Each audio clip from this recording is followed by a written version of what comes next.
하나님이 오늘 우리에게 주신 말씀은 마가복음 10장 1절에서 12절까지의 말씀입니다. 마가복음 10장 1절에서 12절까지의 말씀을 봉독해 올리겠습니다. 예수께서 거기서 떠나 유대 지경과 요단강 건너편으로 가시니 무리가 다시 모여들거늘 예수께서 다시 전례대로 가르치시더니 바리새인들이 예수께 나와 그를 시험하여 묻되 사람이 아내를 버리는 것이 옳으니까 대답하여 이르시되 모세가 어떻게 너희에게 명하였느냐 이르되 모세는 이혼 증서를 써주어 버리기를 허락하였나이다. 예수께서 그들에게 이르시되 너희 마음이 완악함으로 말미암아 이 명령을 기록하였거니와 창조 때로부터 사람을 남자와 여자로 지으셨으니 이러므로 사람이 그 부모를 떠나서 그 둘이 한 몸이 될지니라. 이러한즉 이제 둘이 아니요 한 몸이니 그러므로 하나님이 짝지어 주신 것을 사람이 나누지 못할지니라 하시더라. 집에서 제자들이 다시 이 일을 물으니 이르시되 누구든지 그 아내를 버리고 다른 데에 장가드는 자는 본초에게 간음을 행하며 또 아내가 남편을 버리고 다른 데로 시집가면 간음을 행함이니라. 아멘. 사람이 나누지 못할지니라 라는 제목으로 말씀을 나누도록 하겠습니다. 오늘 말씀은 이제 마가복음 10장입니다. 이제까지 1장부터 9장까지는 예수님께서 갈릴리 지역에서 사역을 했던 내용인 반면에 이제 10장에서 15장까지는 유대 지역에서 사역을 하시는 내용입니다. 그러면 오늘 예수님께서 이 유대 지역에서 어떠한 사역을 또 어떤 일들이 일어나는지를 살펴보도록 하겠습니다. 먼저 1절 말씀을 보면은 예수님께서 갈릴리를 떠나서 유대 지경과 또 요단강 건너편으로 가셨습니다. 그 모습을 보고 많은 무리들이 예수님을 따라왔습니다. 모여들었습니다. 그러자 예수님이 이 무리들을 모아놓고 가르침을 또 주십니다. 이 가르침은 일시적인 가르침이 아닙니다. 지속되는 가르침이고 반복적인 가르침입니다. 예수님 사역의 중심에는 이처럼 하나님의 말씀을 가르치는 가르침의 사역이 있었습니다. 우리 신앙생활도 딴 게 아니고 하나님의 말씀을 지속적으로 가르침받고 또 그 말씀을 또 우리가 누군가에게 가르치는 그런 것이 우리 신앙생활의 중심이고 전부라고 해도 과언이 아닙니다. 배움에도 끝이 없듯이 이 말씀을 가르침 받는 것은 끝이 없습니다. 또 계속해서 우리가 누군가에게 전해 주어야 됩니다. 예수님의 사역은 오랫동안 지속이 되었고 이때 가르침도 주실 뿐만 아니라 치유 사역도 감당을 하셨습니다. 그래서 많은 사람들이 몰려들었는데요. 이 몰려드는 사람들의 그 목적이 각각 다릅니다. 어떤 사람들은 병 낫기를 위해서 따라가고 어떤 사람은 한 자리 차지하기 위해서 예수님을 따라갑니다. 그리고 또 어떤 사람은 진리의 말씀을 듣기 위해서 예수님을 따라갑니다. 그런데 오늘 본문에서 우리가 이 무리 중에서 눈여겨볼 사람이 있는데 그 사람은 바로 예수님을 시험하기 위한 목적으로 예수님께 다가온 사람입니다. 그들이 누굽니까? 바리새인들입니다. 이들은 예루살렘의 사내들인 공회에서 보내서 온 사람들이에요. 예수님의 소문이 점점 퍼져가고 사람들에게 인기와 지지를 얻게 되니 예루살렘 종교 지도자들이 우려를 하면서 일종의 스파이를 보낸 것입니다. 일종의 예수님을 무너뜨리기 위한 사람들을 보냈던 것이에요. 우리가 예수님을 믿고 신앙생활을 하는 목적도 여러 가지가 있을 수 있습니다. 저와 여러분이 만약에 이 당시에 예수님을 따라가는 그런 무리에 속해 있다면 어떤 것에 관심을 가지고 어떤 목적을 가지고 예수님을 따라갔을까요? 또 지금 예수님을 믿고 있는 또 신앙생활을 하고 있는 저와 여러분은 어떤 마음가짐과 어떤 목적을 가지고 예수님을 믿고 있습니까? 나의 유익입니까? 나의 축복에만 관심이 있습니까? 아니면 하나님 나라와 예수님의 그 소원에 관심이 있습니까? 이 말씀 앞에 우리의 마음이 점검될 수 있기를 소망합니다. 2절 말씀을 보면은 바리새인들이 예수님을 시험하기 위해 질문을 합니다. 사람이 아내를 버리는 것이 옳으니까라고 질문했어요.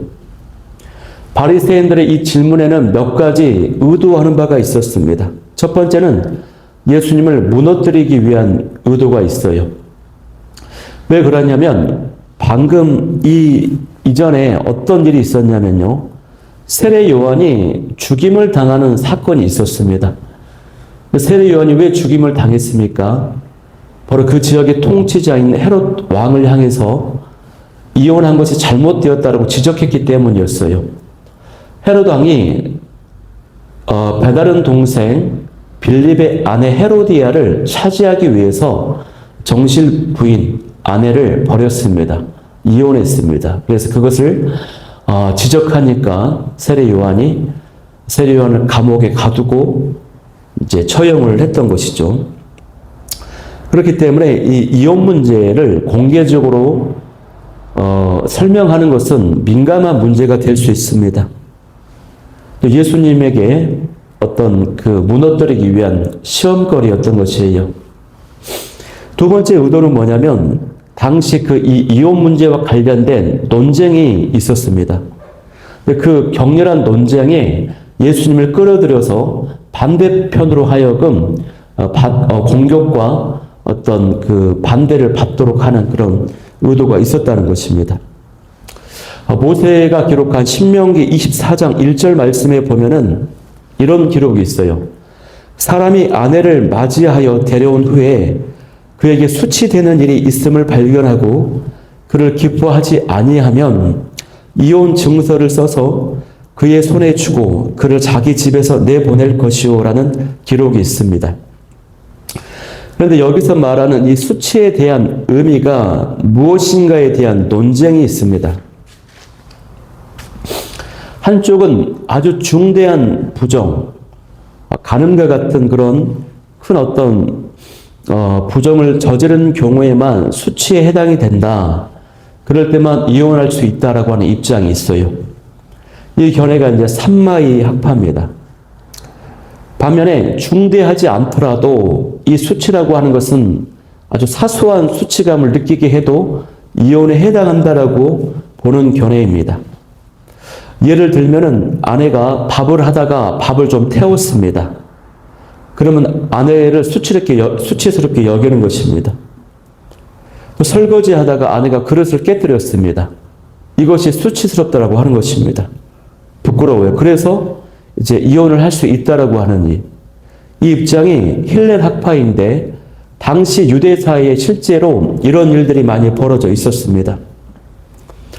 그러니까 이들의 질문은 뭐냐면 이혼은 모세가 신명기 말씀에서 말했듯이 분명히 가능한 것인데 그 이유가 중대한 수치였을 때만 가능하냐 아니면 사소한 수치도 가능하냐 하는 이런 질문인 것입니다. 예수님을 샴마이 학파와 힐렐 학파 그 격렬한 논쟁 속에 끌어들여서 어느 한쪽의 입장을 취하게 될 경우에 상대 진영으로 하여금 집요한 공격을 받도록 하는 의도가 있습니다. 여러분 우리가 이 성경 말씀을요 어떻게 봐야 됩니까? 하나님의 뜻이 무엇인지 그 말씀을 찾기 위한 의도가 아니라 누군가를 시험하고 비판하기 위한 도구로 사용하고 있다는 것이에요. 저와 여러분은 하나님의 말씀을 자기에게 유리한 대로 혹은 누군가를 정죄하기 위해서 해석하거나 적용하지 않기를 소망합니다. 이러한 질문에 대해서 예수님이 어떻게 반응하십니까? 예수님은 이 질문에 대해서 직접 대답하지 않으시고 성경의 본래 정신으로 돌아가십니다. 3절에 묻습니다. 모세가 어떻게 너희에게 명하였느냐? 4절 말씀에 이르되 모세는 이혼 증서를 써 주어서 버리기를 허락하였나이다 라고 기록합니다. 말씀합니다. 그런데 예수님께서 모세가 그렇게 말한 의도가 무엇인지를 이제 알려주는 겁니다. 그것은 너희 마음이 완악하기 때문이라는 것입니다. 당시 모세의 그 이혼 규정은요, 착취를 당하고 억압받는 이 여성들을 보호하기 위한 장치였어요. 원래 가정에 대한 하나님의 창조 계획은 무엇이었습니까? 남자와 여자로 창조된 인간이 부모를 떠나서 그 둘이 한 몸을 이루는 것이에요. 하나님이 짝지어 주신 것을 사람이 나눌 수 없습니다. 그래서 창조의 계획에 따르면 이혼을 있어서는 안 돼요. 결혼 제도는 하나님께서 이 땅에 주신 첫 번째 제도입니다. 이 결혼을 통해서 거룩함이 지켜지고 하나님 나라가 이루어지게 하는 것이 하나님의 본래적 의도예요. 계획이에요. 그렇기 때문에 가정은 지켜져야 됩니다. 창조의 계획이고 질서고 하나님의 뜻입니다. 그런데 문제는요, 인간에게 죄가 들어왔습니다. 이 죄악으로 인해서 타락해지고 말았어요. 그래서 가정에서 어떤 일이 벌어졌습니까? 남편이 아내를 계속 구박하고 학대하고 괴롭힙니다. 이러다가는 아내가 죽게 생겼습니다. 그러니 아내의 그 인권을 지켜주기 위해서 모세가 이혼을 허용해 주었던 것이에요. 그런데 이 이혼 증서가 없이 아내가 나가면 재혼을 할 수가 없어요. 합법적인 이 재혼을 위해서는 이 여자는 이혼한 여자라고 하는 것을 써주는 이혼 증서가 필요합니다. 그래서 이 이혼 증서라고 하는 제도를 만들어 주었던 것입니다. 그런데 인간들이 이 이혼 증서를 악용하는 것입니다. 마음대로 이혼하기 위해서 이혼 증서만 써주면 되는 것으로 악용을 했기 때문에 예수님께서는 그것은 창조 계획에 어긋난다고 하는 것입니다. 예수님이 지적하고 계시는 그 핵심은 뭡니까? 인간의 완악함입니다. 지약된 마음이에요. 남자들은 은행을 목적으로 다른 여자를 얻기 위해서 아내를 버렸습니다. 오늘날도 문란하지만 당시 그 유대 사회가 얼마나 도덕적으로 문란했는지 모릅니다. 이혼을 마음만 먹으면 쉽게 할 수가 있었어요. 그래서 그 이혼에 대한 예수님의 분명한 답변은 6절에서 9절 말씀에 이제 기록이 되어 있습니다. 결혼은 하나님의 사역이므로 반드시 지켜져야 합니다. 부부는 하나님의 짝지어 주신 관계이기 때문에 내 뜻대로 이혼하면 안 됩니다. 이 땅의 모든 부부는 가정이 지켜지도록 최선의 노력을 다해야 됩니다. 그럼에도 이혼이 예외적으로 허용되는 경우가 있어요. 그것은요, 가늠과 같은 성적인 부정이 있을 때 성경은 예외적으로 이 이혼을 허용하고 있습니다. 마태복음 19장 9절을 보면은 예수님이 말씀하십니다. 누구든지 음행한 이유 외에 아내를 버리고 다른 데 장가드는 자는 간음함이니라. 여기서 이 음행은 부부 이해의 성관계를 말해요. 따라서 많은 배우자의 성적 부정은 이혼의 성경적인 사유가 될 수 있어요. 물론 반드시 이혼을 해야 된다고 하는 명령은 아닙니다. 용서와 회복이 가능하면 그것이 더 아름답고 바람직한 것이에요. 그러나 이 쌍방의 노력이 중요하기 때문에 한쪽이라도 무너지게 되면은 그 가정은 지켜지기가 정말 어렵죠. 또 다른 경우를 살펴볼 수 있는데 그것은 고린도전서 7장 15절 말씀에 보면은 사도 바울이 이렇게 말합니다. 만일 믿지 아니하는 자가 갈리거든 갈리게 하라. 형제나 자매는 이런 일에 구속될 것이 없느니라. 그러니까 믿지 않는 배우자가 신앙 때문에 떠나고자 하는 경우에 믿는 사람이 억지로 붙잡지 않아도 된다라고 말씀하고 있어요. 또 마지막으로 살펴볼 수 있는 성경이 이혼을 예외적으로 허용하는 경우는요, 심각한 폭력이라든가 생명의 위협이 있을 때 허용될 수 있습니다. 출애굽기 21장 10절에서 11절 말씀을 보면은 남편이 아내에게 음식과 의복과 이 동침을 제대로 제공하지 않으면 여인은 자유롭게 나갈 수 있다라고 되어 있습니다. 즉 배우자가 기본적인 보호와 책임을 심각하게 파괴하는 경우에 가능하다는 것입니다. 가정폭력은요, 생명을 위협하고 인간의 존엄을 파괴하기 때문에 성경적으로 볼 때 이런 경우는 이혼이 제한적으로 허용될 수 있었어요. 여러분, 이렇게 살펴본 것처럼요, 이 결혼은 깨져서는 안 되는 창조의 계획입니다.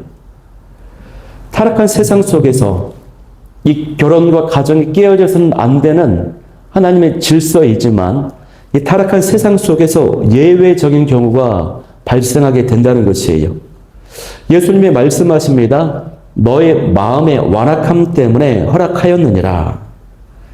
그러므로 우리가요, 이혼한 가정을 보고 함부로 판단하거나 정죄해서는 안 돼요. 물론 이혼을 쉽게 하는 오늘날의 세태는 정말 큰 문제입니다. 심각한 문제입니다. 그러나 어쩔 수 없이 이혼을 하게 된 경우는 모두에게 아픔이고 상처예요. 그래서 이것이 모두 인간의 죄악 때문이기 때문에 그 상처와 아픔을 보듬으며 나아갈 수 있는 우리의 그런 시선이 우리의 마음에 있어야 될 줄 믿습니다.